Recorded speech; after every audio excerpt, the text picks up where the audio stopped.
Welcome to the Virtual Memories Show. I'm your host, Gil Roth, and we're here to preserve and promote culture in this benighted age, one weekly conversation at a time. You can subscribe to the Virtual Memories Show through iTunes or by plugging our RSS feed into your favorite podcatcher. You can find the RSS feed on our websites, vmspod.com or chimeraobscura.com/VM. We're also on Twitter and Instagram at VMSPod, at virtualmemoriespodcast.tumblr.com, and on Spotify, YouTube, and TuneIn.com by searching for Virtual Memories Show. And visit patreon.com/VMSPod or paypal.me/VMSPod to make a one-time or recurring donation and help me continue to produce smart conversation about books, art, comics, and culture every week at the Virtual Memories Show. It's time for another double podcast week. I meant to post this one Thursday morning, but things got pretty crazy with a executive order out of the White House that may affect the companies and my trade association and other stuff. So I had to deal with that all day, and it started pretty early in the morning, so I never really had a chance to change hats, faces, minds, whatever, and put a new podcast together. But that's the job, and it keeps me off the streets. So, hey.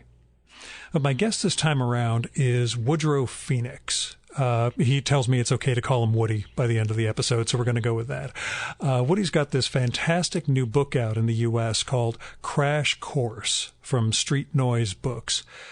Crash Course is a graphic nonfiction, instead of being a graphic novel, about cars. Now, the subtitle is, If You Want to Get Away with Murder, Buy a Car. And Crash Course is a really intense exploration of what cars do to people. And I mean physically in terms of what happens when a person gets hit by a car, but also mentally in terms of who we become when we're behind the wheel and what and what drives us instead of us driving the car. On top of that, he also explores the nature of race and who's actually safe when they're driving. And a lot of the toxicity of driving culture comes through this. It's a really, it's a fascinating book, but that's all just about the content of it. The thing that's really striking about Crash Course, and the thing that's been haunting me since the earlier version of it, which I'll get to in a minute, it came out in 2009, and I read an earlier, shorter version in 2014 when we talked about getting together. It was known as Rumble Strip in that incarnation. But the thing about it is, it's the graphic choices that Woody makes. Because much of the book consists of roadscapes, the views essentially from behind the wheel, through the windshield, either in the car or on a highway, or in the city or on a highway, in a parking lot or suburb. But, for all of the streetscapes and the roads and the landscape around them, he renders every image without a single person or other car in it. They're devoid of life, or the life that's represented by a car. And that starkness of black and white and gray that he renders it in, that emptiness, reveals so much about the world that we've engineered, ostensibly for us, but actually for our cars. The only human analogs that show up are the little walk and don't walk icons and some other street signs where we understand what the icons are. It's the same thing when he just has the painted arrows on the road that you see stark and white against the black of the tarmac or the pavement, that you see how much of this world is rendered in terms of symbols and signs that we're meant to interpret on the fly. We talk about this in the conversation, but what I mean is visually this book is haunting.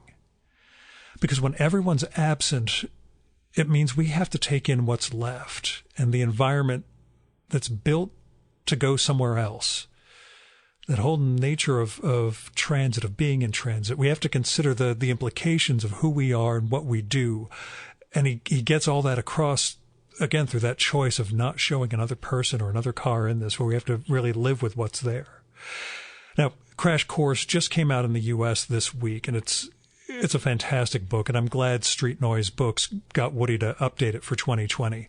Like I said, I don't recall, it was a PDF I read back then, but I don't recall the racial aspect, and much of the racial aspect of the book comes from incidents that occurred in recent years that show who gets pulled over for, having a busted taillight, who gets pulled over for not having a busted taillight, and who makes it out alive.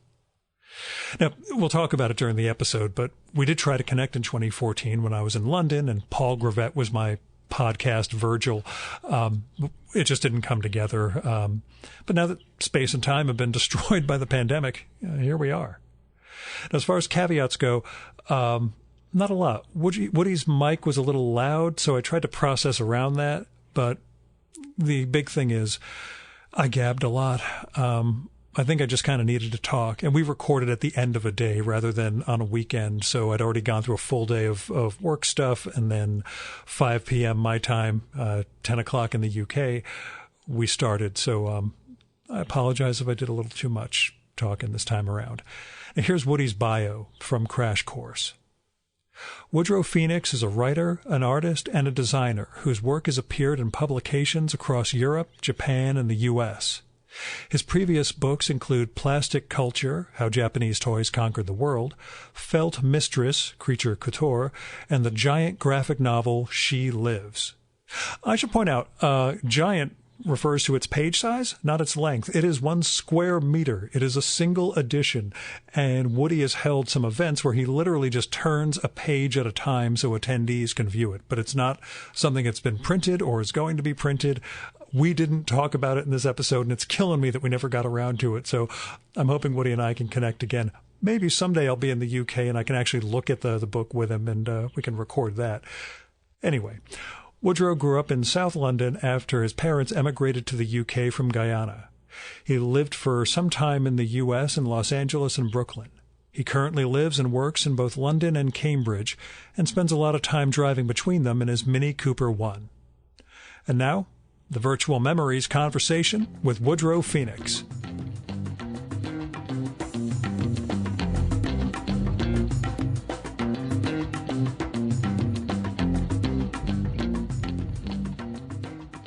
I thought we could start with Crash Course, which I read in 2014 when Paul Gravett tried connecting you and me when I was in London, right, when it was Rumble Strip. Yeah. How did it evolve into its new incarnation in Crash Course, and how did it grow and change from that earlier version? Well, the main thing was, I suppose, it started with Liz Francis, who's the publisher of Street Noise. And she got in touch with Myriad to ask if the book was available for the US, which it was. So then she asked me if I'd be interested in seeing a new edition of it. And I said, absolutely. And then I also said, well, since it's been 10 years since the first book was done, lots of stuff has happened. I'd love to update it. And she was totally up for that. So then, the next 10 months or so was just me doing that, really. We talked a bit about the various kinds of things that should go into an edition that was aimed specifically at the US. And I mean, it was in some ways very fitting because the reason I actually started doing Rumble Strip in the first place was because of the time I spent in Los Angeles. And I mean, I really like driving. I enjoy it a lot. I find it very soothing in lots of ways. But when you just have to do it all the time, it becomes something else. I found when I was in LA for 6 months, I was working at Cartoon Network, working on an animation project, and I got a hotel that was 4 blocks away from the studio. So I thought, I don't need a car, I can just walk to work. And it turned out, of course, that was a mistake because I did need a car because I couldn't do anything without one at all. And it was kind of astonishing to me just how the infrastructure was so broken for people without cars. I tried to get the bus a few times, and that was an exercise in just frustration because I don't know if you know what the bus routes are like in Los Angeles, but they are like some weird maze thing where they just kind of go round and round and round and round and round and round before they get to where you're going. So you can look on the map. One of my past guests said the only people who truly know LA are the bus drivers. Yeah, really. But it seems like it's a game because you go to a bus stop, there's no map on it, so you don't know where the bus is going that you want. So you kind of have to wait for the driver to tell you. And so then you get on the bus, and like I say, yeah, it goes this crazy route. So although you might be 2 miles from the place you want to get to, it takes about 10 miles of side roads to get there. And it's just crazy. So yeah, so I got a car and I drove everywhere like everybody else does. And it occurred to me that some of the weird psychology, well, that I think is weird psychology of Los Angeles people can be explained by the fact that everyone is in their cars alone all the time. And of course, if you are doing that, then you have a very different kind of view of the world to people who use public transport and who meet each other and who have serendipitous meetings and all that. So it was something I wanted to write about. And that kind of dovetailed with some other things. So it grows beyond just the what could just be a quote unquote cute observation of what it's like, in that Gary Newman sense, just being in your car all the time, but you fuse it with some serious social purpose in that original edition, and now in this revised one. You bring an awful lot of heft to what it means to, have a car culture the way we do in America and the UK. Well, I thought it was important to try to explain to people who don't drive just why it is that cars are so attractive, why people like them so much. Because I can, if you've never driven a car, then it could seem like a very alien thing to you. It's like, why do people like these things? They're noisy, they're loud, they're dangerous. What's the attraction? So I thought it was very important to try and explain just why it is that people find it so hard to give them up or not to use them. In my case, the nice thing with the pandemic, I live suburban, almost rural, and I had stretches where I put in more miles running every week than I did driving. Once it turned into, there's nowhere to go and nothing to do. There's no point in my getting in the car. I'll just, get out and go for a run, I guess. That worked pretty well for me for a while. Now, there's more need to get out and do things, but it's an interesting phenomenon to see, what it's like when all those things are reduced. Yeah. When car traffic becomes, secondary. I don't know what it was like for you in London. During the heaviest phase of this. Well, I imagine it was probably just the same everywhere, really. I mean, there was literally nobody on the road at all for a couple of weeks. It was completely empty, apart from the occasional car. And then, of course, the obvious thing that happened then was that people who were driving started to drive like absolute crazy people. Yeah. I mean, driving really, really fast. And just astonishing. You think, well, what? And again, it's that thing of what goes through people's heads when they're doing this kind of thing. I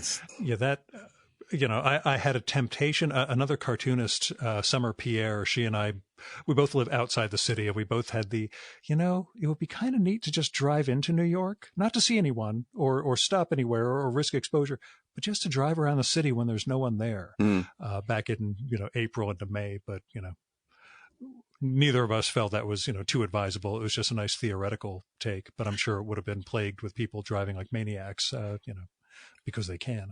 Yeah. It seems like it's one of the secret dreams of many drivers is just to be able to go as fast as they can with no one in the way. So it was, for those people, I think it was some kind of nirvana to be able to do that finally. Yeah, there was an article in the New York Times actually about, do you remember the Cannonball Run movie Okay. That exists. It's a whole thing about getting from this one car garage in New York City out to this spot in LA. Apparently people were now breaking the record again and again during the heights of the pandemic because cops were not stopping anyone. No one was on the road. So people were zooming cross country. Yeah, I've seen some footage of that actually. I've seen a few people, have been filming. Well, I think they all film their runs. So yeah. Yeah. You have to, just for posterity's sake. But that's also America, where we've got that individual liberty. I got to drive like a maniac vibe to everything.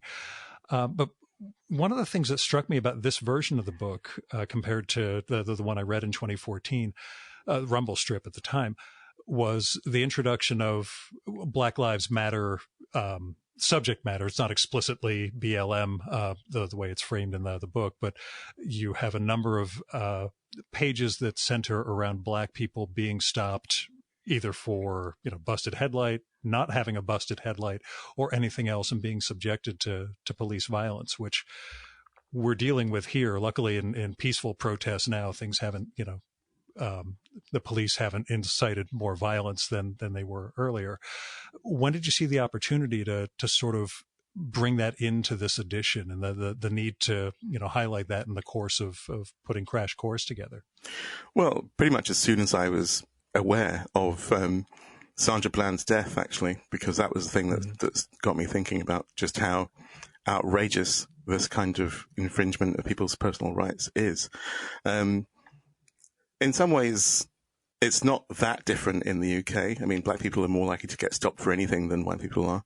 But the difference is, of course, that our police don't have guns. So although a lot of these things turn violent and they turn deadly, it's not with as much regularity as it is in the USA.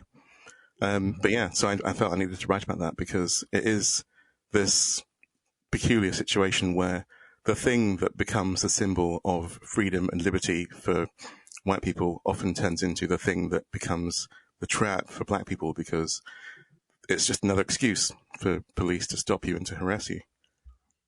Yeah. I know it's a horrendously broad question, and I'm a white guy asking it. Your experience of blackness in America versus, the lifetime you've spent in the UK. Did you have experiences here you couldn't have imagined having based on, bias about skin color, or are things pretty comparable along those lines? Again, you mentioned the cops don't have guns over there, at least, but yeah, I know in some ways, ask, yeah, in some ways, not so much really, because I guess because I've been coming to New York since I was like 9. Oh yeah. Yeah, I have kind of a surrogate family in Brooklyn, in Flatbush, that I would spend summers with for years and years and years. So, I mean, I think the very first time I came to New York, I was shocked, surprised by just how segregated things seemed, because growing up in South London, it was pretty mixed in terms of, my primary school was completely just polyglot, kind of Italian, Spanish, Danish, Dutch, Indian, Chinese, English, Caribbean, African, you name it. It was a complete mixture. And I was used to seeing, people from everywhere. And the first thing that struck me about being in Brooklyn was that there was a black area, and there was a Jewish area, and there was a white area. And I'd never seen that before. That was amazing to me. So yeah, I got used to that quite quickly though. So. Yeah, well, we've made that our stock in trade, as it were, in the U.S. That sense of, ethnic and religious, differences getting magnified in really small geographic areas. So, yeah, the city's kind of got some interesting aspects of that. Before the pandemic, were you getting over here with any regularity, or were you pretty much UK?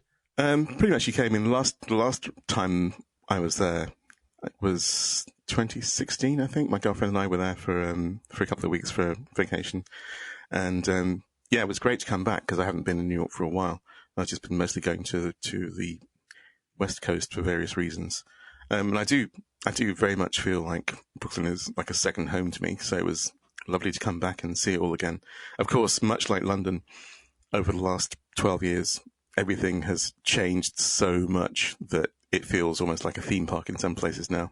All the stuff that I used to really love, like the record shops and they're all gone. Everything's been replaced by malls and by all these re-gooded constructions. And London is the same. London. I lived in Shoreditch, and I worked there for 20 years and lived there for 8 years. And when I first got a studio there in around sort of 1990 or so, it was very much like this semi-derelict part of town where it was all factories and warehouses. It was very close to the city, but even so, it was still very derelict. At night time, I'd be sitting at work working, and I'd just be hearing fire alarms going off all around me as people were breaking into these empty offices. And now you would not recognize it. It's all bars and restaurants and clothes shops and chain stores, and it's gone. The places that we grew up in, they're all gone. Yeah, and it looks to be accelerating right now, at least in the U.S. There's so many things that are going under, all the indie and small stores. I just mean in the past 6 months. Now that's everything's frozen. But yeah, that's Manhattan, Brooklyn, et cetera. That's certainly been the accelerating trend of that hyper gentrification. I just liken it to turning everything into a rich mall in New Jersey. We've got a couple of these fancy malls out here. I'm like, that is not what New York should be. Like that's not really the appeal, is that, oh, we don't have to go to New Jersey to go to the Short Hills Mall. We can just go to Central Park. That's really defeating the purpose as far as I felt. But yeah, it really feels like everything's just becoming the same place. It's like you won't even have to travel anymore, because wherever you go, the same 15 chains will be there. So it's like, well, why even bother to move? Might as well just stay where you are. Yeah, that's been my thing about wondering when I'm going to be inside a bookstore again. You know, just bookstore, comic shop, something like that. I'm like, I don't know when I'll be inside one of these again once it's, safe to go out and do stuff. But, I just hope they're still around at that point. But one of the things I wanted to ask you about back in 2014, back when I was over there, and this time too, the decisions within Crash Course, the nature of the visuals, the lack of people, the lack of cars, the use of both the stark roadscapes, as it were, as well as the walk, don't walk signs, the symbology that way. Yeah.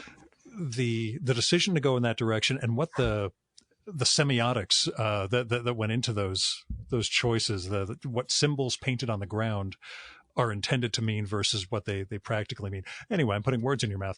Tell me about your visual choices for Crash Course. Well, it started with thinking about how to convey this information in a way that would make sense to people, but also to involve them.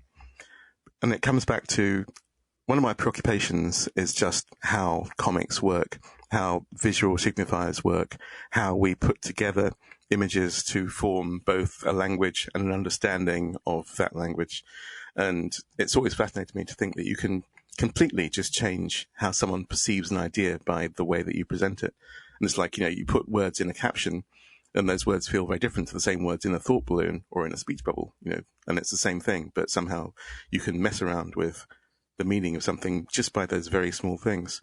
So one of the problems with any kind of narrative medium is that we access stories through avatars, right?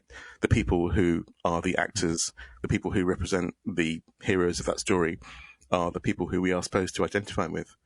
And of course, if you don't look like that person, if you don't like that person, if you don't think that they're very convincing, then you're going to find it harder to get into the story, or not get into it at all in some cases.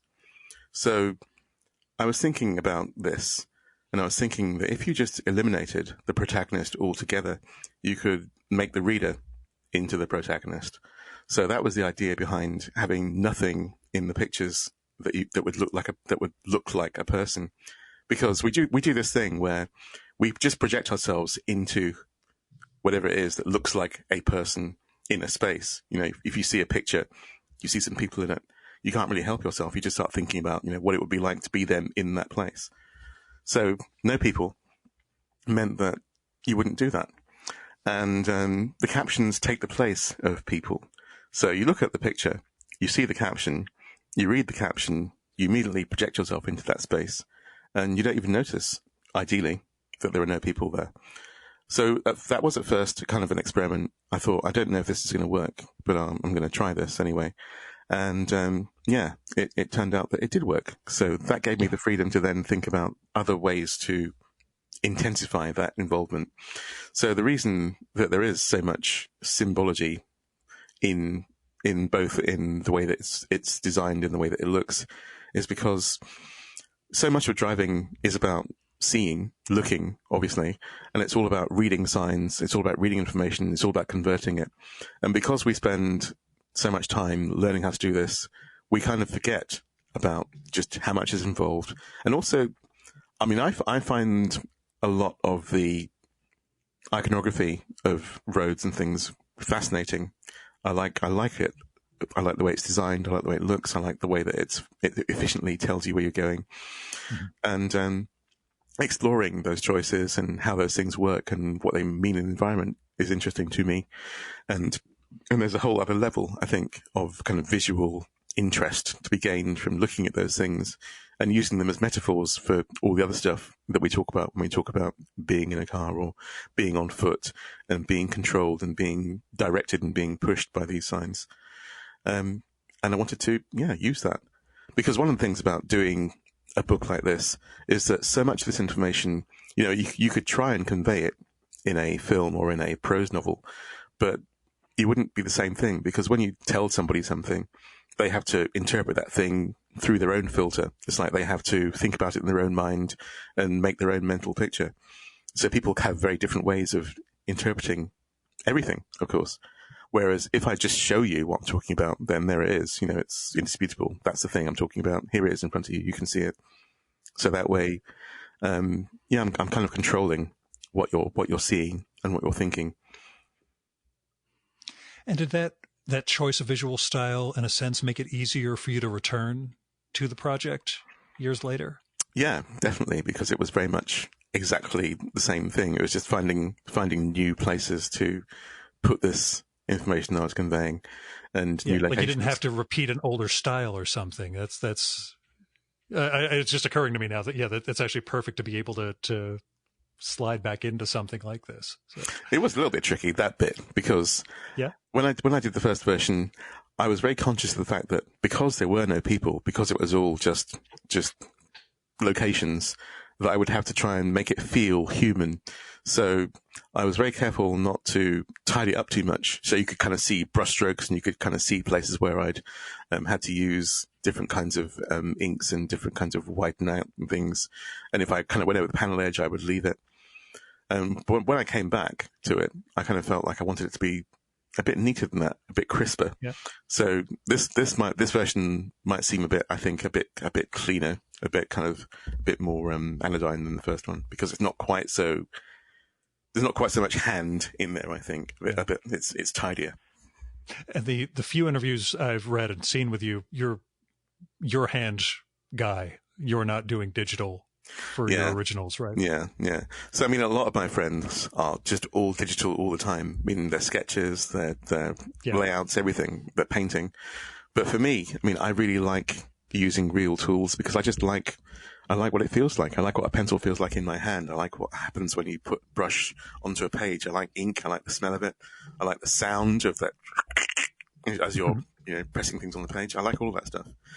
And although digital is great because you can control completely how something comes out, and obviously once I've done something, I'll scan it and I'll clean it up and I'll tweak it digitally. But the actual production bit, for me, that's pleasurable. So I kind of feel like I don't really want to give that up. Even though it's more efficient to do it digitally, it just wouldn't have the same enjoyment for me. And I kind of figured, well, I'm not going to get rich doing this stuff, so I might as well enjoy it while I'm making it. Good attitude. There are two conflicting stories that come out of past episodes of the show, and I've talked about them before. Wayne White, the artist and puppet maker and everything else, talks about the stink, like everything should have that human hand and that human smell attached to it. And on the flip side, Ben Catcher, when we were doing the first live episode I ever did, where he mentioned he's been 100% digital for years. And half the room was, oh my God. The other half was, oh yeah, no, you can totally see it. His line changed. And, and to Ben, it was just, nope, drawings are just printer's instructions. It doesn't matter if it's, on paper or digital file. That's how I do stuff. And this just I think it's partly what you're used to, because I think obviously if I was to practice enough to make it seamless, then the efficiency would be a key thing. But for me, the efficiency that's not the point, really. It's like, it would all be much faster if I just did it all on tablet, but I just wouldn't enjoy it the same way. So, where did comics begin for you? Do you mean where did I first start being interested in them? Yeah, when did you first start reading? When did you first decide to start making them? And then when were you foolish enough to continue making them? Yeah. Well, I've been reading them literally my entire life. I learned to read very, very early. And I was reading everything like children do. I would just pick up everything, on whether it was a cereal box or a dictionary or a cigarette packet or whatever it was. And there was my parents at the time rented out the top floor of our house, and the family that lived up there had a son. His name was Carlton McLean, and he used to read comics and he used to just leave them lying around. So I started reading his comics first, and I was completely fascinated by them right from the start. And I mean, it took a long time for me to think about comics as a potential thing to do. I mean, literally in my late teens, it occurred to me that I could make my own. And I did some self-published things. But yeah, it wasn't probably till I was around 30 or so that I thought, yeah, I could actually do this. Partly because it's such a crowded field and people don't make much money, and you also be like, well, what's the point of doing this? I could do something else. I mean, I made a living, and still do, as a letterer and as a graphic designer for a long time. So I would do illustrations for magazines, like for newspapers and magazines here in Britain.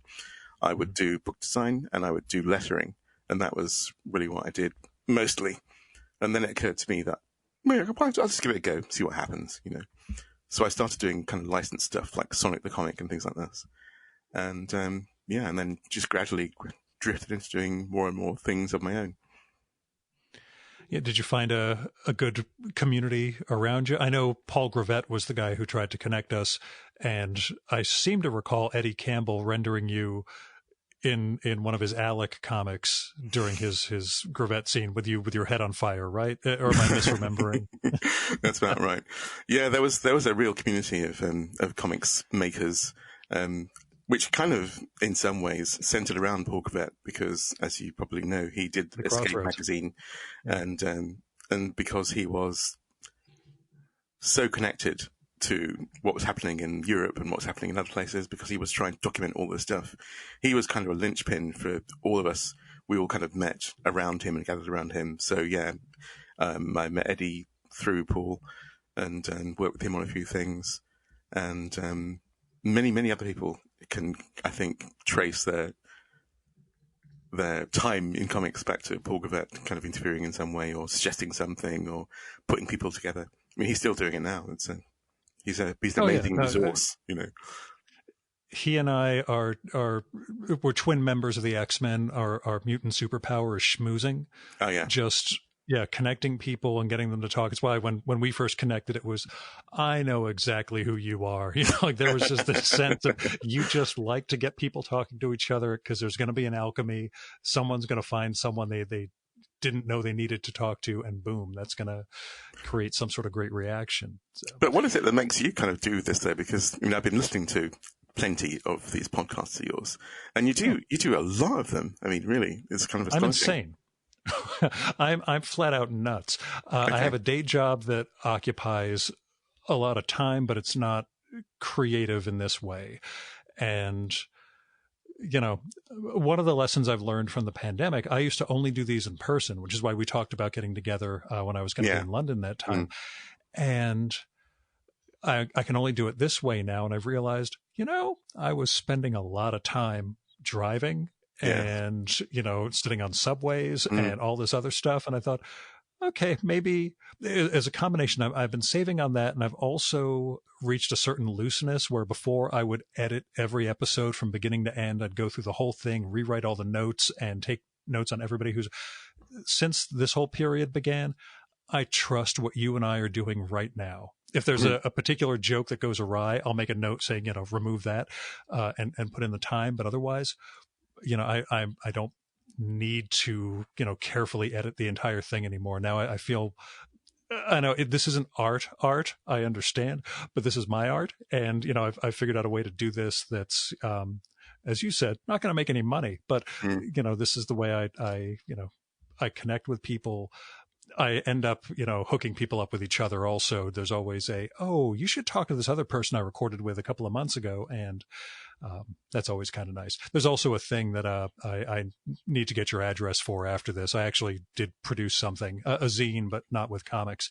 Indeed, I have heard about the zine. It's intriguing. Yes, I've mentioned it, so I will get your address after this and mail it out to you in UK, because If all I had was my day job, I'd do it very well, but I'd start to lose my mind. So this way I lose my mind in a different direction. But it's again, knowing guys like Gravette, getting introduced to people like you, realizing, oh, wait a second, that's the guy that Eddie drew that time. And all these people connect to each other. And I assume they all talk about me behind my back. I'm just kidding. That's Absolutely. No, we do. I figured, oh my God, he's talking to you next. Oh, this is terrible. So, but yeah, it's just that, that desire to have a good conversation and to get exposed to people I would never get the opportunity to meet otherwise. So congratulations. But the thing that I'm sort of interested in as a over question that ties into how Crash Course is done, and something that preys upon me whenever I see anyone's work that's got this air to it. What's your design background, and how do you have a design eye that you can turn on or off? Are you able to not see things in terms of, oh God, I would fix that if I could? No, it's almost impossible not to do that. Yeah. So my design training is mostly through typography. I learned I did a degree in typography, and as a result of that, of course, once you know how letter forms are constructed and how everything in our world is made from type, you can't ever look at anything again without thinking about the kerning and the fixing and how letters go together and what's a good choice and what's a bad choice and those kind of things. Which is why I'm nervous about sending you my zine, because of the typography, but I'll send it anyway. Yeah, but it is very useful, because it's surprising just how much design thinking goes into making any comics, really. I guess most of my favorite comics artists have a quite strong design sense to what they make. So it's not just about putting a drawing on a page. It's about how those drawings work in sequence. It's about how those shapes work together. It's about putting color on those shapes. It's about even the kind of size of the page and whether the paper is white or some kind of off color, and all these things that go into making a satisfying physical object. Because obviously, I assume that you are probably the same as me in that we are as much wedded to the form of things as we are to what's in them. Oh yeah. It makes a big difference. I hate digital, but it's one of those things. People are like, oh, I'll send you a PDF of the book. I'm like, great. Yeah. I guess. I know it's efficient, but it's hard to get excited about digital stuff, really. Yeah, it's. I have the oversized iPad, so at least I can do a full page without having to like pan around on it. But it's still just not the same. Although it's. Oh, go on. Sorry. I was going to say all our houses look the same. Like everybody that I know who is in the business of producing things has stuff. We all have books on shelves. We have. I have more books in one bookcase of the many, let's say, 9 or 10 bookcases around me here than my family have in their entire, all three of them together in their entire houses. Yeah. It's one of those things, and trust me, I did it when I saw the video interviews you'd done on YouTube in the past, and I'm sure you do the same thing. What's that on his shelf? You just, you freeze it and just try and identify books in the background rather than, whatever's in the fore. It's just a compulsion, I guess, but that's me and well, that's the thing about you when you do your little mail outs and you just show one shelf at a time. I'm wondering how many shelves are there? What's on God, yeah, no, there's still more. I just did one today, and it's just the George Orwell, not all the George Orwell, just the George Orwell compilations that are on a single shelf. And I thought, yes, okay, this is a little picky and obsessive, but that's me. So yeah, I should try to get a panoramic shot of the entire office / library sometime, just so people can truly understand the horror of my day-to-day life down here and being surrounded by books. But no, I think it's important. I think it makes you feel better to be surrounded by the product of people's brains that you admire and that's interesting to you. I mean, the main problem really is just figuring out ways to just store it all. My girlfriend and I have had this ongoing thing where I put up some shelves which work pretty well, but they don't look so beautiful. And we were both completely taken by, I don't know if you know Dieter Rams, German designer. So you know he designed this shelving system for Vitra, not for Vitra, for Danish company. That name will come back to me. Anyway, it's an amazing kind of modular shelving system, which we saw in someone's house and just thought, we need to get this. But the problem, of course, is that it's quite expensive. We're talking about like £5,000 for enough shelves to kind of do 2 walls of the house. But being book nuts, that seems like a worthwhile investment. Because you think, well, once I've done that... That's the thing. There's that sense of what would I just looked them up. It's Vitso, Vitsoe, however that's pronounced. It's pronounced Vitsu. Vitsu, okay. Vitsu. Yeah, there's that sense of, yes, it's an extravagance. On the other hand, in my case, I don't drink. I don't go out partying. I don't have a social life. I'm like, well, maybe spending money on books is perfectly fine. And, getting shelves installed throughout the entire downstairs and converting the whole thing into a library. Other people can buy a giant TV or a PlayStation or whatever. This is, Listen, shelf envy is a real thing. Shelf envy is a powerful thing. That's once I posted the first one, I realized people are going to go fucking apeshit over these. just the narrow niche of people are going to go nuts looking at these. Mm-hmm. I better take one of every unit and, just prep those out and roll one every week in the email. Which, hey, it's a lot better to be envious of that than, other things in people's lives. Now, I will tell you the dark secret, the one area that I haven't shot yet is in my storage room under the stairs. There are the books that I don't plan on getting back to, but I don't want to get rid of. Okay. And I don't want to shoot those because it's possible one of the authors of those books might notice that that's why his book is there. So I may end up like shelving them somewhere so it looks like they're out, but because I worry that there's a recording angel, like just marking down all these things, like they used to mark down how many quarters I was blowing on video games back in the 80s. Trust me, I beat everybody for neurosis as far as this stuff goes. The books I can't get rid of because someone signed it. I'm like, never going to get back to this book, but they did sign it. So I should probably just put it in this little storage unit. So, or tear out the signed page and then you can get rid of it. That's a thought. I did once come across a book at the Strand in New York City that a friend of mine had sold and wrote about me in the back of it. Like I opened up like, oh, that's Vince's handwriting. And that's Vince's handwriting trashing me for suggesting this book. Wow. It's pretty remarkable. I laughed it off because I didn't like the guy at that point. But it was pretty funny. It? Yeah, of course. I had to just so I could, it's like $3 at the Strand. But I had to just so I could, this is exactly what Vince wrote about me and what he thought about my recommending this book to him. And I will still stand by that book. In fact, I was just corresponding with the author of that one and feel better about that than the friendship we used to have. So yeah, books define a lot of my life, I guess, as far as this stuff goes. But so what do you think of those Vitsu shelves? Are you tempted? They look really good. I just don't need them where my problem is I built all the shelves in. I've maxed out the wall space except for one maybe 4-foot length of wall that I could maybe add more shelving to, like built-in shelves, but there's nowhere else to put them. So there's nowhere freestanding here. So everything is packed. I moved over to book carts a couple of years ago. So I have 2 of those rolling around. Desperation. Yeah. The problem is, I noticed on Amazon where I keep that book cart wish listed in case I ever need another one. They're no longer making them. This company, I went to their site. Maybe they got hit by the pandemic.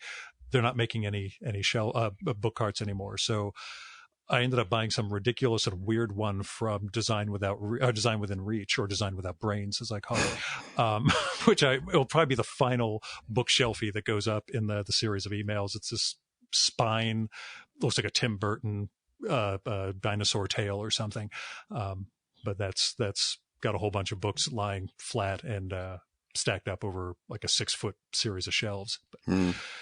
But yeah, these things look really good. If I ever find another space I could actually start in the guest room upstairs. Oh, never mind. I'm not going to do it. But I recommend you do it. It probably will happen actually, because they are fantastically good and they are modular and you can move them around. You can change things. So yeah, we probably will do it at some point, because these shelves I have put up, although they're efficient, they're not very pretty. So yeah, there's functional, and then there's the bookshelves you always wanted. There's a big difference. Yeah. So. Yeah. Now, what's your work practice like? Do you work at home, or do you go to a studio? Do you have a second home like that for cartoon, or for all your work? Not just Yeah, well, for most of my life, I've worked in a studio. Sadly, that's no longer the case. The place I was working in Aldgate, I shared with two other comic artists. In fact, Jake and Ed, who are both great to work with, because I mean, it's so hard to find people who are on the same wavelength as you. Having tried that a lot of times with other people, and there's usually something that drives you nuts. Mostly it's people's music choices, because I listen to music all day when I'm working, and some people, or lots of people that I know, like to listen to the radio instead. And I don't know about you, but I just don't like to listen to DJs. They annoy me. Yeah. I mean, music is fine, but I don't want to hear people talking about it. Just put music on, shut up, just keep playing music.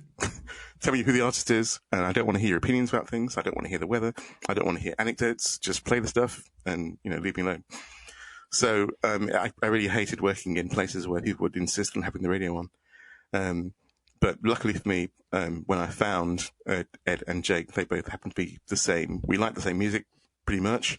So it was a pretty good working environment to just come in, nod to each other, put something on really loudly, and then get to work. And I liked working in a studio because one thing about doing the kind of stuff that we do is that you're kind of on your own, obviously, a lot. And you can kind of feel a bit disconnected from anything real because you're doing these weird things by yourself. And when you travel, when you get on a train, go into the city, work in a place that's surrounded by other people who are doing their own jobs, it feels like this is a real job I'm doing here. This is not some little crazy thing I'm doing by myself in my basement. This is an actual occupation. And I think that really helps to just focus you and to make you work better. So I really like a studio for that reason. But yeah, we had to move out of the place we were in because our landlords were jerks. And since then, been homeless, working at home. It's okay. I don't really like working at home because it's very hard to turn it off. You have this kind of guilt thing where if you're not doing anything else, you kind of feel like you should be working. So you're never quite switched off.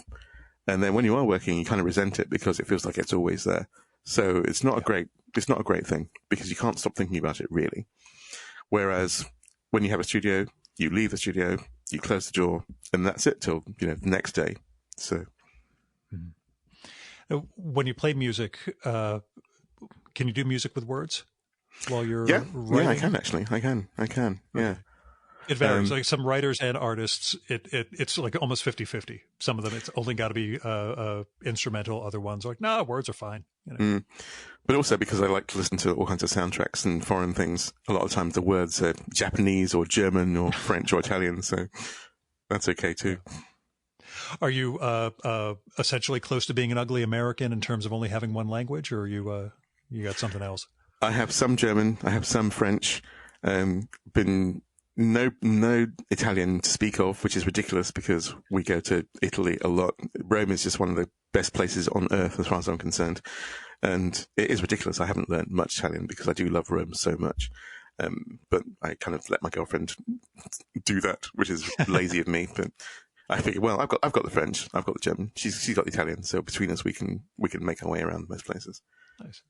Yeah, I've never done Rome. I've had Milan and, oh gosh, I know I've got somewhere else in Italy for business trips, but, Florence, there's always been I'm trying to remember. Oh, actually, no, I would have had Sicily for a nonprofit board position that I was up for, which, it was just absolutely nuts. My day job versus this, they diverge in really messed up and funny directions. But anyway, it's neither here nor there. But I mean, Rome is amazing because it's a amazing mixture of old and new in a way that I've never really seen anywhere else. It's like I was trying to describe it to a friend of mine, and I was saying, imagine Stonehenge, right?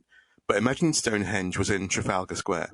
That's what Rome is like. Yeah. There's all this stuff that's really, really old, that's incredibly falling to pieces, but it's right in the middle of town, and people treat these venerable ruins with respect, and they don't mess them up, they don't graffiti them, they're just there, and it's this kind of I don't know what you call it, a kind of a patina, I suppose. It feels like, I guess the Eternal City is what they call it, and it kind of really does feel that way. It does feel like, yeah, there's 1,000 years worth of history here, and people are just building on it, they're living with it, they're making up stuff around it, and the combination of all those kinds of things just is something magical. I mean, the Pantheon, which is probably my favorite place in the world, is this 1,000-year-old circular church that has an oculus, right, a hole in the roof, and it's just a completely wonderful space. It's always full of people because it is just so, there's just nothing like it. So the only way to experience it is to get up early and go there in the morning before the doors open at like 8:15 a.m. and then you have it to yourself for half an hour. And we would do that a lot. It's just, yeah, I can't describe how good it is. It's just looking up into this little hole and seeing the sky through it. And in winter, of course, it snows. It snows through that hole down into the church. It's astonishing. I've seen some footage of that. It does look astonishing. We were there in January. It wasn't snowing, so we didn't get to see what that was like. But it's an amazing building. And Rome is full of these kinds of things, all these kinds of very old and amazing structures. Is there a trip you want to take once? And I have no idea how travel restricted you really are at this point. We in America are a shithole country, as our president accidentally described us. So we can go nowhere outside the country at this point. Anywhere you're looking to travel once things become safe/feasible? Or is it back to Rome? I was talking about this with Bridget, really. The weird thing is, we had all kinds of trips planned just before everything happened, lockdown-wise. We were going to go to Brussels for Bridget's birthday and go to Ghent because that's full of design museums I always wanted to see. We went to Antwerp, actually just beginning of this year, just in February, and that was amazing because there's a couple of museums there of printing that are just full of astonishing stuff, you know, Gutenberg's original Bibles and things like this. And Ghent is the other place that has all kinds of really interesting typographical things in it. So we didn't make it there. So I guess, you know, if and when we start traveling, that'll be the first place on the list.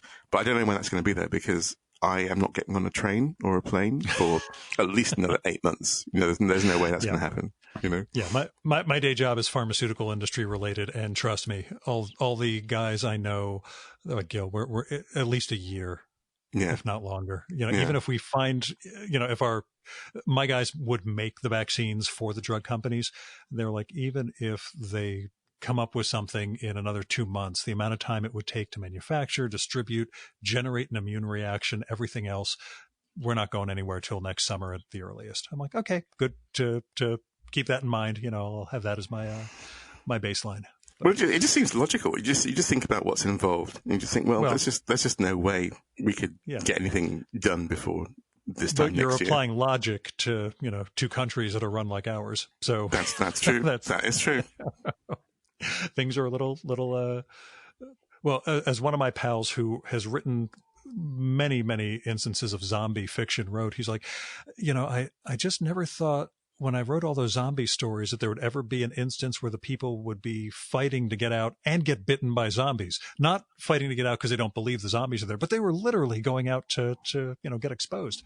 I said, yeah, human nature keeps, you know, walloping any imaginative, you know, vision we have of it. But it is kind of astonishing how all those corny films where people won't listen to scientists and get themselves murdered, and we go like, oh, that would never happen. Oh, for God's sake, this is so ridiculous. So please, and no, that's they were prophetic. They were prophetic. Yeah. Nuts. Now, given that Crash Course was a revision for you, what else are you working on? Is there upcoming stuff or ongoing? There are always at least 3 things in progress at any time. Yeah. Well, one of the things about doing this for a living is that most of the things that you think about and work on never happen. You know, I don't know if you have that thing yourself, but it's like, I would say that for every book I've made, there are probably another 5 that didn't make it, that didn't get to the point where they could become things. And sometimes things get quite a long way in before they get abandoned because you can't get a deal, or because you've got something better to do, or because it's just not working, or someone doesn't like it, or, I mean, there are a million reasons why things don't work out. So yeah, there are many more things that don't come out than do. Yeah, so I'm working on a couple of things right now. One of them is a kid's book, actually. One of those things that I like to do is just to try out different forms of storytelling and different styles. So I do things that look quite different from each other and feel quite different because, well, why not? An idea is an idea, and however you can make that idea real, I like to follow that. So that does mean doing some things that feel very different.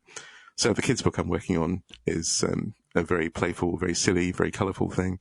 You would not recognise me, I guess. If you were familiar with me from Crash Course, you wouldn't recognise this. Sometimes that's an issue because I know that people want you to do the same thing. But as a consumer, I feel the same way. Yeah. It's like if someone I like does something I enjoy, I want more of that thing I liked. And when I hear that my favorite composer has written something that's new and different, I'm like, I don't want to hear that. I just want to hear the other thing again. So I understand that it can be annoying, but I guess you just have to you have to do what feels right to you, and you have to follow it.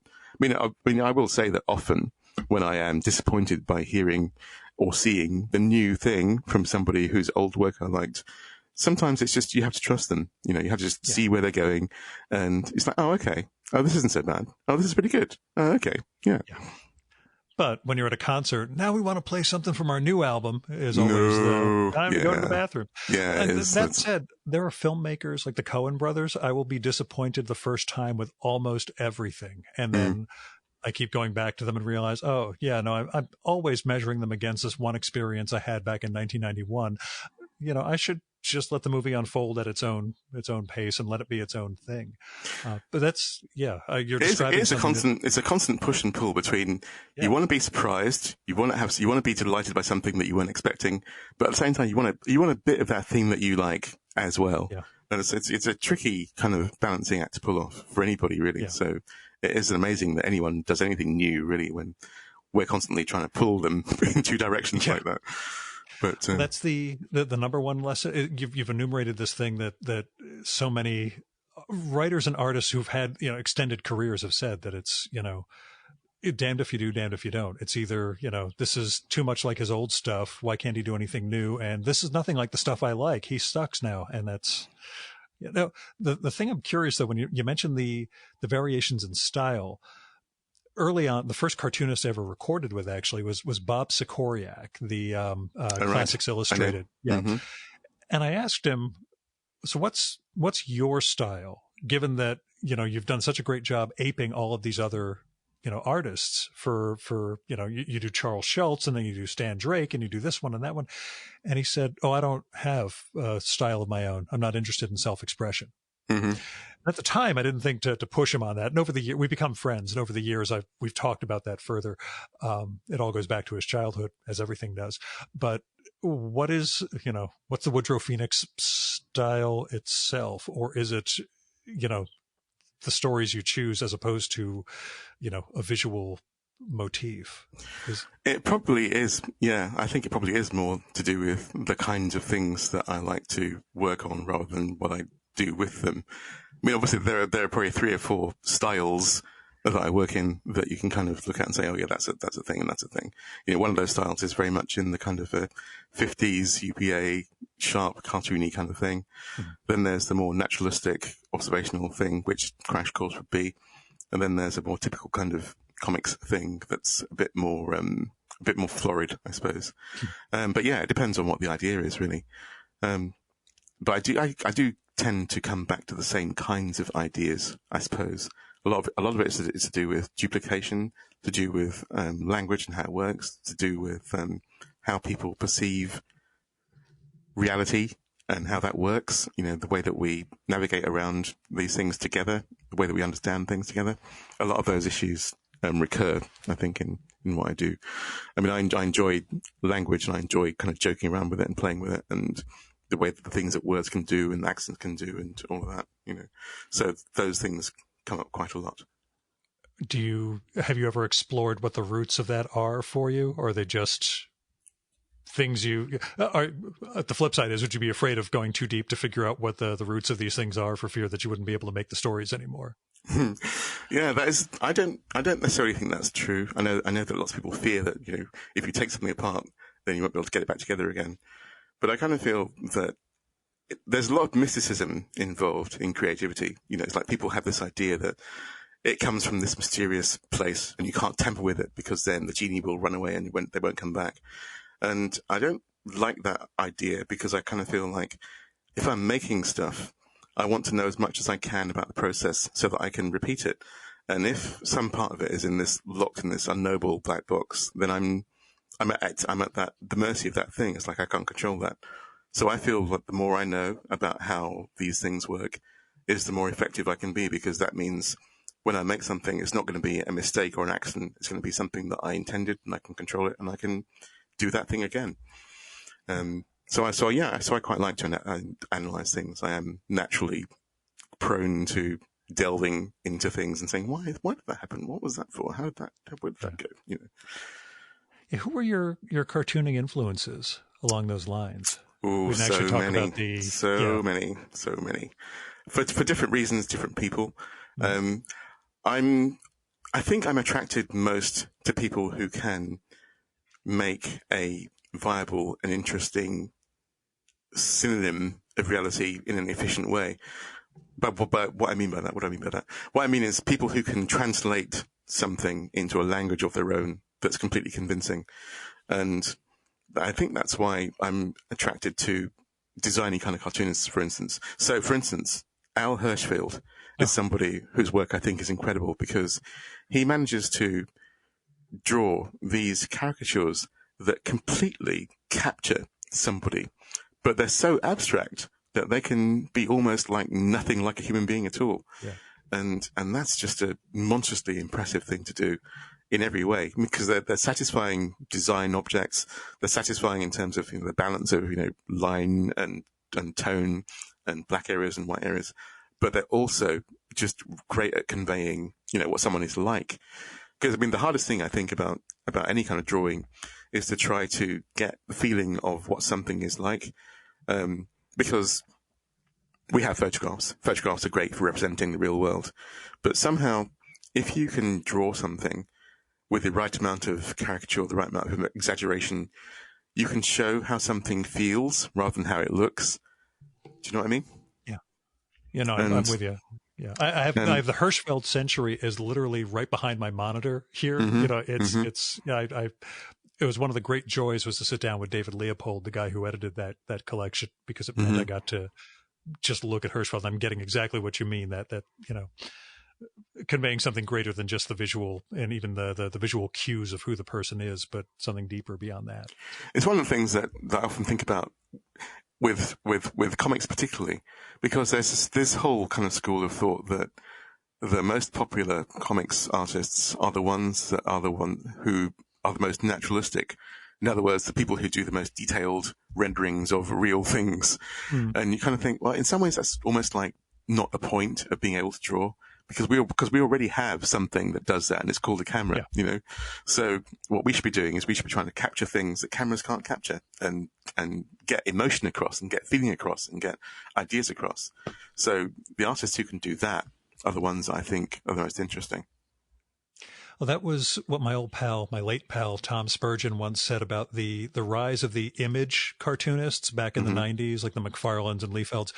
He said the reason they had such huge fan bases is that the fans felt that they weren't that far from what the fans themselves could draw.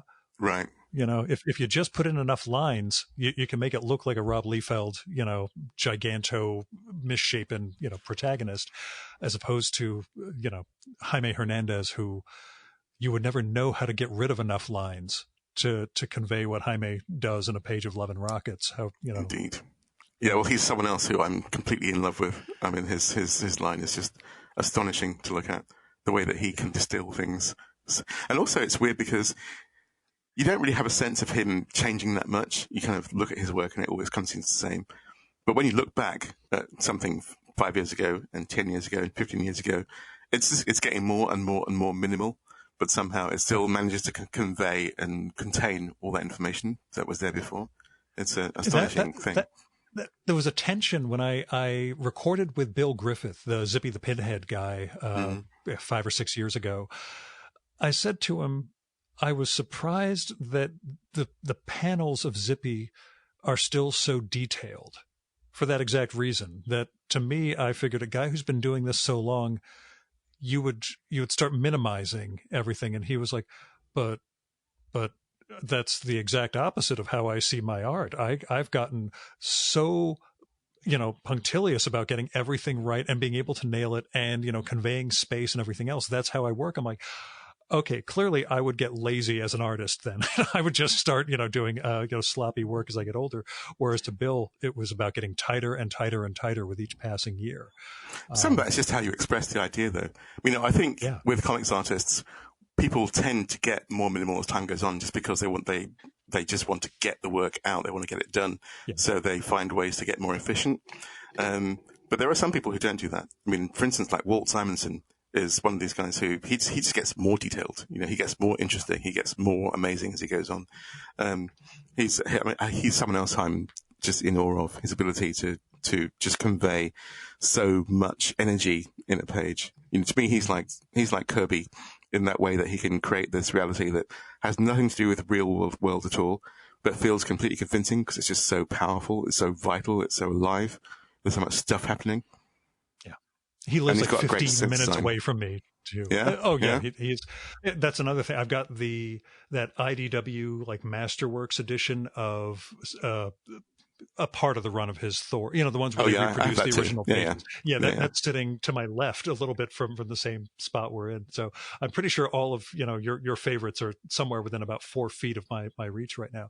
But yeah, Walt lives a few miles away. We talked about getting together to record, and then he didn't respond to one of my follow-ups, and he's Walt Simonson, so I didn't want to be a nudge. So we'll you've got to get him. Yeah. I met him like 20 years ago when he came to London for something, and I managed not to embarrass myself too much. But it was that's a regular question I ask. Yeah, do you have meltdowns? Have you had cartoonists you just completely melted down or were afraid to talk to when you were introduced? Not really, because I think most people who make stuff, we're kind of the same in that we like to talk about what we do, and even if someone's like a living legend, I think they're still people. They still want to discuss their work with somebody who knows it and understands it, and they're happy to talk about it. So I've never really had that thing of, I'm just thinking actually about that. I think there are some people. Chances are someone's going to say, "Oh, that's not like the time I met Woody." But one of my happiest days of my life was spending a few hours with Carmine Infantino. Actually, oh man, I hated him when I was a kid. It's the same thing with Kirby. I hated their stuff because I was a little kid. I didn't get the style and what it meant. And as I got older, I'm like, oh, wait a second. Okay, no, this was groundbreaking and amazing. So now, see, I'm proud to say that even as a little kid, I thought that his work was something special. The kind of angularity of it and the energy of it and the style of it was just something that no one else was doing. And when I discovered his own self-inked stuff, that was when I really became like obsessed, because his own inking is nothing like the inking that was put on him by other inkers like, Giello. Dick Giordano, I think, did a bunch of his, and it was pedestrian. Yeah, Murphy Anderson was the person he worked with the longest, and it's all kind of smooth and slick. But when he inks himself, it's very kind of calligraphic. It's kind of all slashes and dabs and swirls and scribbles, and it's just so alive. It's amazing. So I was at the DC office, and I was talking to Bob Wayne, and he was like, "So, is anybody you'd like to meet while you're here?" And I don't know why I said, "Yeah, I'd love to meet him." And he said, "Well, I've got his address right here." So I picked up the phone and I called him, and he said, "Yeah, just come over." And he lived somewhere around kind of 48th Street, somewhere around there. And I went to his apartment, and I was there for about 3 or 4 hours, and it was just, it was one of the greatest days of my life, really. just talking to him about everything, and him showing me things. He didn't have much artwork of his own in his apartment, but he had 2 things. He had How I Draw the Flash, that double-page spread, which is just, it was in the Flash Annual, and it's drawings of the Flash, and he shows all the construction lines and how it works. and he had the original of that. And I had that blown up on the wall in my studio for a long time before that meeting. So it was, I could say to him, look, I have this on my wall. I look at it every day. Man, that's great. Yeah. And he was so nice. He was just such a lovely, lovely guy. Just really friendly and very warm and interesting and just happy to chat. And yeah, I just floated out of there. It was great. Yeah, I'm visualizing almost the Jonathan Ross, Neil Gaiman thing when they were going to meet Ditko that time. Yeah, that's much more grim though, isn't it, really? Yeah, well, the reality of it, I'm sure afterwards they'd just be ashen, but they at least played as though they were excited after the fact. But yeah. But I think it's different when you go to someone who doesn't want to see you, though, because I think that felt a little, almost abusive, like they're forcing themselves on this guy. You know, he's told them many times, I don't want to see you, I don't want to talk to you, but they're still going to try and make it happen. That doesn't feel right to me, really. Yeah. Oh, no, a guy from New York Magazine, like, you know, went to his office and tried to force his way in. And I was like, that's again, a guy who just doesn't want to. Well, it's something I talk about, the episode that's coming after you with Kurt Anderson. Afterwards, we talked about the difference between wanting to talk to J.D. Salinger and wanting to talk to Thomas Pynchon. He's like, Salinger was an angry recluse. Like he would throw a shopping cart at you if you came close. Pynchon just doesn't tell anyone he's Thomas Pynchon. He just walks around New York, you know, goes to his kids', you know, high school baseball games and stuff and just does his thing. He just doesn't, you know, he doesn't have to completely withdraw from society. He just doesn't have to advertise who he is. So yeah, being able to have that sort of balance, I guess, you know. But it just seems like if someone says, I don't want to talk, then what's the point of trying to force them to? It's like, what are you going to get from that? You know, it just seems like a very strange desire to force yourself on somebody who doesn't want that. Yeah, there's a degree of that, you know, as though they have some sort of gnomic wisdom or something that they can share, as opposed to it's just a person who doesn't want to be out and about. You know, there are guests. David Mazzucchelli, I pitched when I bumped into him years ago, and pitched him. We talked a little bit and I just said, I'd love to record a conversation with you sometime. I'm not comfortable in that circumstance. I'm like, thank you for telling me. I'm not going to be a nudge. If we bump into each other, I'll mention the show or somebody I recorded with, but I'm not going to, if you ever feel like you're up for it, tell me, but that's cool. It would be a great get, but at the same time, I'm like, I'm not here to browbeat people into, you know, coming around. Well, you know, how would it work? You know, you'd have this really awkward conversation, then you might get something, but mostly it'd just be weird silences. And how's that going to be fun to listen to? Well, the flip side is Ed Sorel, who I pitched, said yes, then said no months later when we were supposed to follow up. I bumped into Graydon Carter, the guy who used to run Vanity Fair, who, when we had a conversation, said, oh, you should have recorded with Ed Sorel. And I said, well, yeah, this was what happened when I tried. He's like, oh, don't worry. I never thought Ed was going to finish the murals in my restaurants either. Just keep pushing him. He'll eventually say yes, and you'll get him and it'll be great. But, you know, that was one where I figured, okay, the Vanity Fair guy gave me permission. That's okay. But again, it's all stuff you have to follow up with. And now, you know, doing that remotely versus getting to sit down in somebody's studio or somebody's library. There are some guests I've held off because I'd actually want to see them in person the first time, but I realize that's not going to happen for quite a while. Was that part of the attraction for you doing this? Was getting to get inside people's places and to see them and to see what they're like and to all that? With some of them, yeah. Some guys are traveling into New York, so I just see their hotel or, you know, whatever space I can get them into while we're there. But yeah, there are other people. I'm like, this will be great to just sit down in person X's, you know, home and you know, see their bookshelves. Sometimes it's people I didn't even realize were going to have like a really fascinating home. But, you know, I did one with R.O. Bleckman a few years ago up at his place in upstate New York. And his thing, he saw the little postcards I do, and I'll send you a couple of those with the zine. The postcards, pictures I've taken of past guests. And he was just like, you need to get a book deal.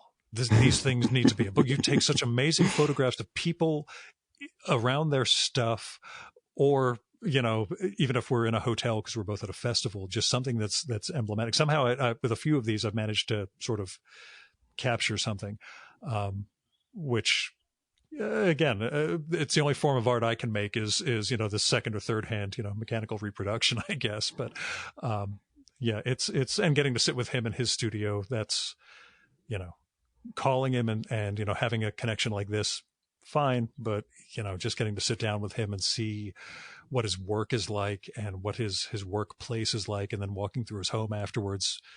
To me, that may be something that only appeals to other artists, perhaps, but I think looking inside people's workspaces and that is fascinating, and I do love that. Yeah. And one of the things I think that is great about what you do is that there are all these artists who, I just have never heard of or never seen what they're like, and you get these glimpses of how they are in the world, and that's a great thing. That's what I try and do. I will leave you with this one. Patrick McDonnell, the guy who does Mutts, the comic, we had a great conversation back in 2017, and we were in his studio at one point. He was just showing us around the house, and it was the cleanest artist studio I'd ever seen.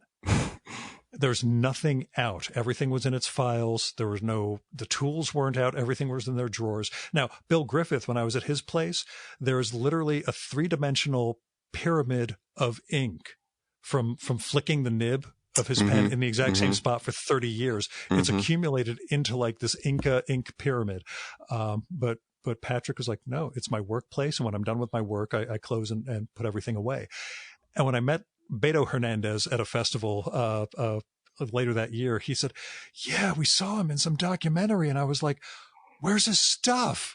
Like everything was clean and put away. I'm like, oh, thank God. I thought I was just being weird noticing that. It's like, no, every cartoonist was like, what? How does Patrick do everything if everything gets put away at the end of the day? That doesn't make sense. The rest of us are, hunched over and which I'm sure there's something very appealing about that to me, actually, because I find it very hard to work when things are messy. It's like everything has to be neatened up and tidy because I want to be able to just reach at any point and not knock over a ink bottle and not kind of stuck my hand on something. So I do like to have plenty of order when I'm working on stuff. So that sounds appealing to me, actually. Yeah, well, again, if we can get you out here sometime, I can get you down to Princeton. You can get to see Patrick and the studio. But basically, all I hope for is someday we'll be able to travel again. Cars or no cars. I feel we haven't done enough about Crash Course, but I guess as a closing question, you still drive, right? Even with all your I do, yeah, trepidation about cars and what they do to us emotionally and physically. You're still a driver. Yeah, I still drive. I still like it. In a way, it's almost like I'm not trying to convince people to stop driving. I'm trying to convince them to drive differently, to drive in a conscious way, and not to drive in a selfish and anti-life kind of way. And I think if people were more aware of everybody else, then I think things would be massively improved. No one needs to have a tank. No one needs to have an SUV. That's one thing. If I was in charge of everything, sure, I would say, no more SUVs. That's it. Gone. No more pickup trucks. Gone. Because no one needs those things. And they just encourage people to behave even more recklessly and even more kind of thoughtlessly. So that's the thing, really. I cycled for years. I cycled from my house in South London to the studio for like 8-9 years every day. And in some ways, I enjoyed it because you have a connection with the city that you don't have when you're inside a car. But in some ways, I didn't like it much because you are exposed. And it wasn't fun when there are cars around because you spend your whole time just trying to make sure no one kills you because you're always looking behind you all the time or looking around you and you can't really relax or anything. But I understand what that feels like a lot. I got knocked off my bike 4 times by people doing stupid things, opening car door or driving the wrong way down a street or something. So, I've been through all of that. I understand what that feels like. And I guess a real last question, U.S. drivers worse than U.K. drivers? I like to think we're worse, but it might also just be based on what cities you happen to travel in. It's a different kind of worst, actually, because the thing about US streets is that they are very, very arranged in such a way as that you have to try quite hard to mess up because you have all these lanes, you have a lot of you have dedicated turn lanes, you have all these things to funnel drivers in. So there's a lot more control over how fast you can go and where you can go and how. So you have to really want to mess up. So that makes bad driving in the US quite impressive that people can somehow find a way to defeat all these things that are there to prevent them from doing it. Whereas in the UK, roads are a lot less stratified, controlled, and there aren't so many lanes, there aren't so many indicators, there aren't so many divisions, so spaces are a lot freer. So the bad driving here tends to be people it's mostly speed, actually. That's the number one thing. Mm-hmm. Whereas I think the US has a variety of crazy driving things, and speed's just one of them. Yeah. So yeah, they're both terrible, but just different kinds of terrible. So I'm glad I'm trapped. That's all things considered, I'm glad I'm stuck here. So Woodrow, is it Woody or Woodrow? It's whatever you like. Woody, Woodrow, Woods, they're all fine with me. Okay, Woody, thanks so much for coming on and safe driving. Gil, Mr. Roth. See, Gil Roth. See. In English, that doesn't sound like anything. Gil Roth. That sounds good, doesn't it? That's got some bite to it. Roth. But just Roth. That's just, blah. We keep it short.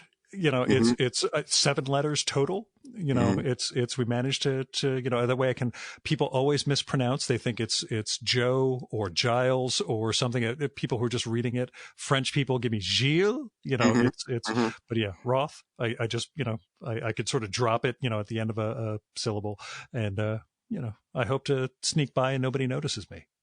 Yeah, it's got some heft in American. You can stretch that out quite a long way. Yeah. But thanks so much, man. Thank you.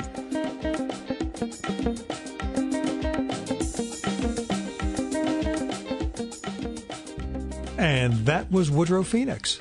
His new book is Crash Course from Street Noise Books. I loved it, not just for the message or the art, but for what he's doing with the comics form in it. It's an amazing, thoughtful book. I'm glad it's been revised for the U.S. for 2020, and I can't wait to see more of his work. We talk off mic about some of the things that he's working on, but I'm awfully glad I got to know him, or got to meet him virtually this way and have a conversation like this. And we ended up talking quite a while afterwards too. Now Woody's website is defunct. He swears he's going to get it working again, but he's on Twitter as Mr. Phoenix, which is MrPhoenix. And that is it for his social media presence, near as I can tell. But then I'm not on Facebook, so it's possible he's there too. You can find Street Noise Books online at streetnoisebooks.com, all one word, and on Twitter as Street Noise Book, singular. Their tagline is real books for people who give a damn. So I would check them out. I'm hoping I can, work with them on some future guests too. Now, in the before time, this is when I would talk about my Patreon and PayPal and blah, blah, blah. The whole point of all that was to ask people to show some love for the podcast with financial support. Nowadays, I'd like you to show some love for the podcast by writing me an email or sending me a letter or a postcard. But please don't contribute to my Patreon. Don't give me money. If you've got anything to spare, there are a lot of people in need right now. There are artists, writers, people who aren't artists and writers. Go look through GoFundMe, go to people's Patreons, Kickstarters, Indiegogos. If you're not comfortable giving to individuals, then contribute to your local food bank, freedom funds. There are all sorts of ways you can help people nowadays. My job, as I've said, is keeping me gainfully employed and off the street, thankfully. So I'm doing just fine. Still, I'd appreciate a postcard. The one thing I will say is part of the whole supporting the podcast thing was that I was sending free copies of my very first issue of my very first zine, Haiku for Business Travelers, to interested people who support the show. If you want one, just drop me a line. They're free. Send me an email. Go to haikuforbusinesstravelers.com and you can find my info there too. You can kick in a few bucks if you want to for postage and production, but really, this isn't about making money. This is a 32-page zine of my writing, photography, and podcast excerpts. There are some haiku. It is not all haiku, so it's just a cute title. I like it. Anyway, this is just me sharing my art, such as it is. Our music for this episode is Fella by Hal Mayforth, used with permission from the artist. You should visit my archives to check out my episode with Hal from the summer of 2018 and learn more about his art and painting. And you can listen to his music at soundcloud.com/May4th. And that's MAY4TH. And that's it for this week's episode of the Virtual Memories Show. Thanks so much for listening. We'll be back next week with another great conversation. You can subscribe to the Virtual Memories Show and download past episodes at the iTunes Store. You can also find all our episodes and get on our email list at either of our websites, vmspod.com or chimeraobscura.com/VM. You can also follow the Virtual Memories Show on Twitter and Instagram at VMSPod, at virtualmemoriespodcast.tumblr.com, and on YouTube, Spotify, and TuneIn.com by searching for Virtual Memories Show. And if you like this podcast, please tell your pals, talk it up on social media, and go to iTunes, look up the Virtual Memories Show, and leave a rating and maybe a review for us. It all goes to helping us build a bigger audience. Now, you've been listening to the Virtual Memories Show. I'm your host, Gil Roth. Keep reading, keep making art, and keep the conversation going.